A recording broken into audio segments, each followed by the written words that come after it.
Hello বন্ধুরা, welcome back to Priyanka JoJo blog. তো কেমন আছো সবাই? আশা করি সবাই খুব ভালো আছো, আমিও ভালো আছি আর সবসময় ভালো থাকবে। আজকে হচ্ছে মঙ্গলবার, আমার ছুটির দিন, তাই সকালবেলায় চলে এসেছি একটু কাজকর্ম কমপ্লিট করে নিয়ে একটু রেস্ট নিয়ে সকালে রান্নাটা করতে। তো আজকে সকালে ভাবছিলাম কি বানাবো, তো দেখছি এখানে মা আলু পেঁপে সেদ্ধ করে রেখেছে, তো সেটা দেখে আমার খুব একটা পছন্দ হলো না, তো ভাবলাম না, আমি অন্য একটা কোনো তরকারি বানাবো, তার সাথে একটু লুচি বানিয়ে নিই। মা তো আটা মেখেই রেখেছে, কিন্তু তারপরে দেখলাম আবার অন্য কিছু কাটবো, তো যাই হোক যেটা সেদ্ধ আছে ওটা দিয়েই বানিয়ে নিই। এখানে আমি আদা, তারপরে তার সাথে লঙ্কা, টমেটো আর একটুখানি জিরের গুঁড়ো নিয়ে ভালো করে পেস্ট করে নিয়েছি। আর আলু পেঁপেটা তো এখানে সিদ্ধ করা ছিল, মানে পুরো সিদ্ধ না, এই হাফ সিদ্ধ, আর বাকিটা তো তরকারি হতেই হবে। তো কড়াইতে প্রথমেই একটুখানি অল্প করে তেল দিয়ে তার মধ্যে আলু আর পেঁপেটা দিয়ে দিলাম। এটাকে একটু ভাজা ভাজা করে নেব। তারপরে সেই কড়াইতে আরও একটু তেল দিয়ে তার মধ্যে মশলা দিয়ে দেব। আর এই দিকে দেখো এগুলো কি, এখানে 3টে প্যাকেট রাখা আছে, 3টে প্যাকেটে আছে মিষ্টি, আর এখানে আছে কিছু শসা আর খেজুর। তোমরা হয়তো দেখে কিছুটা বুঝতেই পেরেছো, আমাদের বাড়িতে তো কাজ হচ্ছে এখন, আর যে 3জন মিস্ত্রি ভাই কাজ করছে 3জনই মুসলিম, আর জানো এখন রোজার মাস চলছে। তো হ্যাঁ, একদমই শেষে চলে এসেছে, সামনেই বৃহস্পতিবারই ঈদ, তো সেক্ষেত্রে এবার তাদেরকে ইফতারি দেওয়া হয়নি। তাই আজকেই হঠাৎ করে বাবা বলছিল টাকা দেওয়ার কথা, তখনই আমি বললাম যে টাকার বদলে জিনিস কিনে এনে দাও, সেটা বেশ ভালো হবে। তো সেই মতনই এখানে 3 প্যাকেট মিষ্টি, 3 প্যাকেট খেজুর আর কিছুটা শসা কিনে নেওয়া আছে, আমাদের সামর্থ্য অনুযায়ী আর কি। তো সেইগুলো সব আমি রেডি করে রেখে দিলাম। ওরা যখন হাত মুখ ধুয়ে সন্ধেবেলা তো না, আসে তো ধরো সকাল 8টা, আর এই 3টের দিকে চলে যায়, তো তখন ওদেরকে এই প্যাকেটগুলো দিয়ে দেবো। তো তার আগে রেডি করে সব একদম রেখে দিলাম ঠাকুর ঘরে। আর এই দিকে আমি আমার কাজকর্মগুলো সেরে নিই। এবার তরকারিটা তো বসিয়ে দিয়েইছি, তরকারিটা হয়ে গেলে তারপরে লুচিগুলো করে নেব। আজকে আবার বোন আসবে, তো বোন আসলে এবার বোনের সাথে তো তোজো থাকবেই। এবার তোজো আসলে তখন সবারই কাজকর্ম একটু ঢিলে হয়ে যায়, তাই যতটা সম্ভব আগে আগে সেরে নেওয়া। আর আজকে যেহেতু ছুটির দিন, আমি বাড়িতে থাকি, সেহেতু রান্নাবান্নার দায়িত্বগুলো পুরোটাই আমার থাকে, যে এইটা করা ওটা করা, যাই হোক। আর আমিও ছুটির দিন বলে একটু ঢিলেমি করেই করি, যে একটু পরে করি, একটু বসি, এই করি ওই করি, অন্যান্য যা কাজ থাকে সারি। তো সেই মতনই কিন্তু দেখলাম না, সকালে জলখাবারটা তো তাড়াতাড়ি করতে হবে, কারণ সকালে খাবারটা তাড়াতাড়ি খেতে দিতে হবে সবাইকে। পুচনও গেছিলো পড়তে, তো ও চলে এসেছে পড়ে। আর এইদিকে কড়াইয়ের মধ্যে একটু তেল দিয়ে তার মধ্যে 5 ফোড়ন আর একটু চিনি দিয়ে দিলাম। আমি যে কোনো রান্নাতে কড়াইতে তেলের মধ্যে একটুখানি চিনি দিই ফোড়নে। চিনিটা দিলে কী হবে বলো তো, চিনিটা দিলে না মানে একটা ন্যাচারাল কালারটা চলে আসে, বেশ সুন্দর লাল লাল একটা ভাব আসে, আর দেখতেও ভালো লাগে। একদম কটকটে লাল হয় না ঠিকই, কিন্তু তরকারিটা দেখতে বেশ সুন্দর হয়। আর এক্সট্রা তোমাকে লাল কোনো লঙ্কার গুঁড়ো দিতে হয় না। তো এখানে দেখেই তোমরা বুঝতে পারছো আমি কিন্তু কোনো লঙ্কার গুঁড়ো দিইনি, হ্যাঁ লঙ্কা বাটা দিয়েছি। আর তার মধ্যে একটু ঘি দিয়ে দিয়েছি আর একটু লবণ দিয়ে দিলাম। এবার এটাকে ভালো করে নেড়ে চেড়ে নিয়ে তারপরে লাস্টে এটার মধ্যে হলুদ দেবো বলতে মানে মশলা থেকে যখন তেলটা ভালো করে কষে বেরিয়ে যাবে, হলুদটা দিয়ে নেব। এবার দেখো তেলটা বেরিয়ে গেছে, হলুদটা দিয়ে দিলাম। এরপরে মশলাটাকে একটুখানি কষিয়ে এর মধ্যে একটু অল্প করে জল দেব, দিয়ে তার মধ্যে আমি আলু আর পেঁপে যেটা ভেজে রেখেছি সিদ্ধ করার পরে সেটা দিয়ে দেব। তারপর সেটাকে ভালো করে নাড়িয়ে চাড়িয়ে সেটা থেকে একটু যখন কষা কষা গন্ধ বেরোবে, মানে মশলাটা ভাজা ভাজা হয়ে যাবে তখন। আর আমি যখন জিরের গুঁড়োটা ব্যবহার করি রান্নাতে, বেশিরভাগ সময়তে যে বাটা মশলাটা থাকে তার মধ্যে জিরের গুঁড়োটা দিয়ে একবার বেটে নিই, মানে ঘুরিয়ে নিই, তাহলে পেস্টটা খুব সুন্দর হয়। আর তরকারির মধ্যে যদি ডিরেক্ট জিরের গুঁড়ো দিই, সেটার থেকে এইটা বেশি ভালো লাগে। তোমরাও যদি এরকমভাবে জিরের গুঁড়ো আলাদা ব্যবহার করো, তো একবার এইভাবে ব্যবহার করে দেখো, ভালো লাগবে। এই ধরো আদা টমেটো পেঁয়াজ বাটছো, তার মধ্যে মানে পেঁয়াজের সাথে নেই, আদা টমেটো তার সাথে দিয়ে বেটে নিলে, আর পেঁয়াজটা আলাদাই বাটা উচিত। আর হ্যাঁ, আমিষ রান্নাতে আদা আর রসুনটা সবসময় একসাথে বাটবে, তাহলে দেখবে সেটা বেশ ভালো লাগে। তো এইখানে আটা টুটো মাখাই ছিল, তো সেটাকে একটু আরও ভালো করে ডলে নিই, তাতে রুটিটা না মানে লুচিটা ভালো লাগবে খেতে। আর আমাদের বাড়িতে বেশিরভাগ সময়তে আটারই লুচি হয়, তবে আটাটাকে ভালো করে ময়াম দিয়ে মাখা হয়। এই একটু তেল, একটু চিনি, এই সমস্ত দিয়ে ভালো করে ময়াম দিয়ে মাখা হয় তাতে। আর ময়দার লুচি খুব একটা আমাদের বাড়িতে হয় না, হলেও পুরো ময়দার হয় না, ময়দার সাথে একটু আটা মিক্সড করে হয়। তো এই দিকে দেখো এটা ভাজা ভাজা কষা কষা হয়ে গেছে। এবার এর মধ্যে আমি একটু জল দিয়ে দিলাম, এটাকে ঢাকা দিয়ে রাখবো। আর ঘি তো আগেই দিয়েছিলাম মশলা কষানোর সময়, তাই নামানোর আগে একটু গরম মশলা দিয়ে নামিয়ে নেব। আর দেখো এটা ফুটছে, দেখতে বেশ সুন্দর হয়েছে না?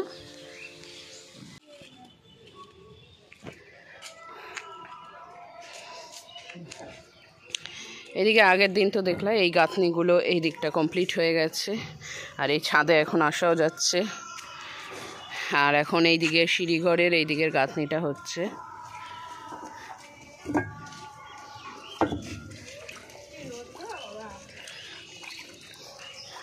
সবে তো এখন চৈত্র মাস, এখন তো বৈশাখ জ্যৈষ্ঠের রোদ বাকি আছে।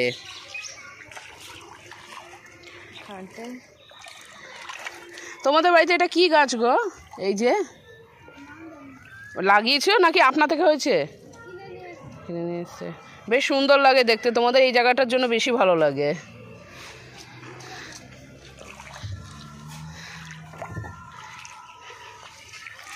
চ চ চ পড়তে বস, পড়বি চ। রান্না হতে এখনো বাকি আছে, তরকারি সবে বসালাম। পুচন সামনে 18 তারিখ থেকে পরীক্ষা। চ চ নিচে, চ নিচে, চ চ।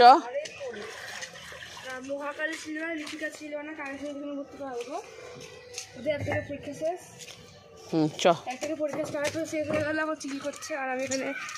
তো ব্যাস, পড়তে বসে যা।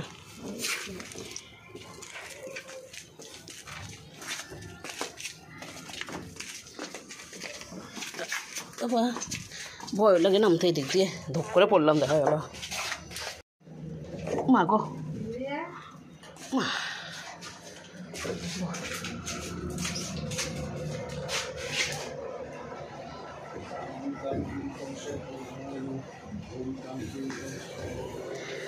এদিকে সব তরকারি টরকারিগুলো রাখা আছে, এগুলো সব পরে কাটা হবে আজকে। আর কি লুচি দিচ্ছি, তরকারিটা হয়ে যাক। আর এখানে আছে ডাল।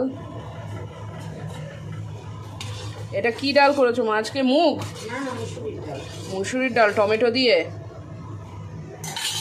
তাহলে তো সর্ষে দিয়ে ফোড়ন হবে।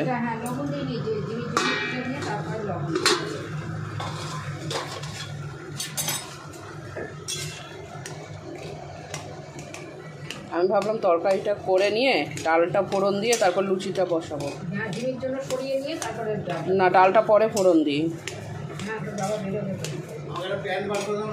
উজ্জ্বলা গ্যাস জানো 650 টাকা করে দিচ্ছে। আমার তো হলো না, না আমার তো উজ্জ্বলা গ্যাস 650 করে দাম নিচ্ছে। মানে পরে যে পরে যে সাবসিডিটা পরে যেটা অ্যাকাউন্টে ঢুকতো সেটা এখন ডিরেক্ট কেটে নিয়ে তারপরে মানে কেটে নিয়ে আর কি যত দাম হচ্ছে 650 এরকম নিয়েছে। আমারটা হলো না, নমিনি কেউ নাই। যার নামে গ্যাস আছে তার নামে তার নমিনি হবে না।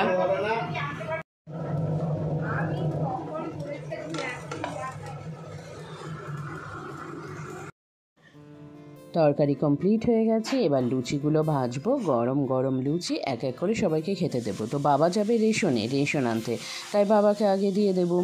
আর বাবা খাওয়ার পরে তারপরে আস্তে আস্তে সব ভাজবো। আর এইখানে লুচিগুলো সাইজ দেখে কিন্তু একদম হাসবে না, এগুলো যেমন খুশি তেমন সাইজ হয়েছে আর কি, ওদের ইচ্ছে মতন। তবে হ্যাঁ, লুচিগুলো কিন্তু আমি যখন বানাই সব কটা ফুলকো ফুলকো আর বেশ সুন্দর হয়।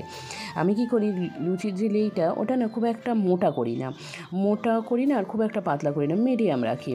আর একটুখানি বড় সাইজ করি, তাতে লুচিগুলো বেশ সুন্দর ফুলকো ফুলকো হয় আর বেশ অনেকক্ষণ মচমচ করে, ভালো লাগে খেতে। আর এইদিকে মাও বসে গেছে পুজো করতে।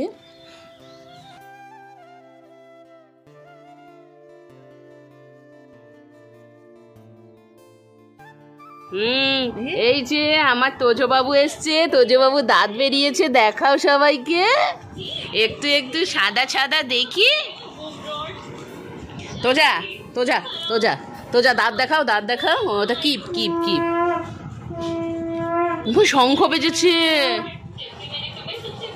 এবার দিভাইয়ের সাথে পিরিত হবে। দেখি দাঁত দেখাও, দাঁত দেখাও সবাইকে। ইক ইক কামড় দিয়ে দেখাবা। তোমার দুটো ছোট্ট ছোট্ট সাদা সাদা খরগোশের মতন দাঁত বেরিয়েছে, স্ট্রবেরি দাদার মতন, স্ট্রবেরি দাদার মতন দাঁত বেরিয়েছে। টিভি কি দেখছে? এখানে মায়ের পুজো কমপ্লিট, এই যে পদ্মা করে গেল, পুজো কমপ্লিট, ঠাকুরের প্রসাদ এখনো নামানো হয়নি। একটু প্রসাদ দাও, একটুখানি দাও প্রসাদ। না না ভুলে গেছি, বলা হয়নি। এই পড়ে যাবে পড়ে যাবে, ধর ব্যাটারে ধর। কি হয়েছে? কামড় দিচ্ছে ব্লেড পুরো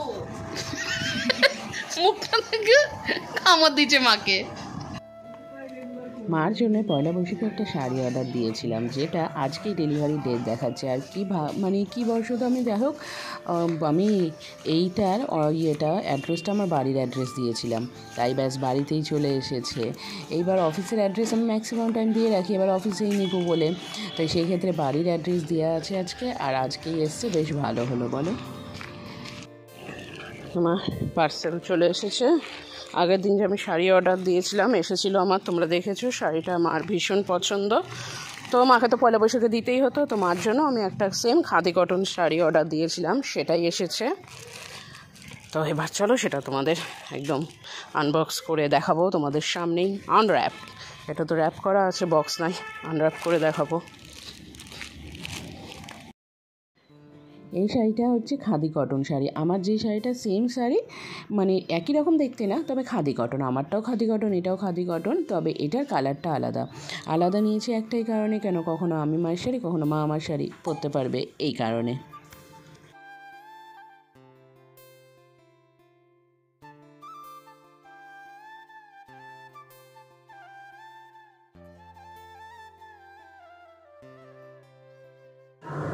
সকালের খাওয়া দাওয়া সবার কমপ্লিট, এখন এই একটা মতন বাসছে, এখন আমি বাকি রান্না বসালাম। ওই বাড়িতে থাকলে যা হয়, লেট করতে করতে বসে থাকতে থাকতে যা হয়। তো এইখানটায় হচ্ছে আলু ভাজা, আলু আর ঢ্যাঁড়স ভাজা হবে। এই আলু ভাজাটা আলাদা করে নিয়েছি, দিয়ে তারপরে ঢ্যাঁড়সটা ভাজবো, একসাথে দিলে কোনোটা ঠিক মতন ভাজা হয় না। আর এইখানে ডাল আছে, সে ডালটা ফোড়ন দিতে হবে, টমেটো দিয়ে মুসুরির ডাল। আচ্ছা, আমার জিমির জন্য ডাল তুলেছিলা?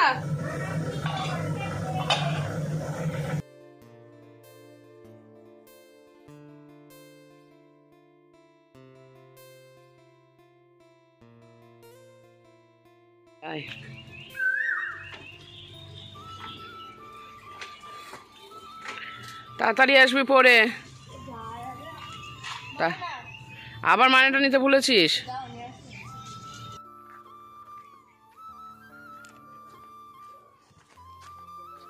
চলো তাহলে আজকের ব্লগটা এখানেই শেষ করছি। সবাই খুব ভালো থেকো, সুস্থ থেকো, আজকের মতন টাটা।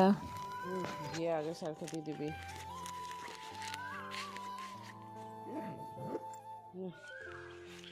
তাড়াতাড়ি আসবি, আসলে বেরোবো, দেরি করবি না।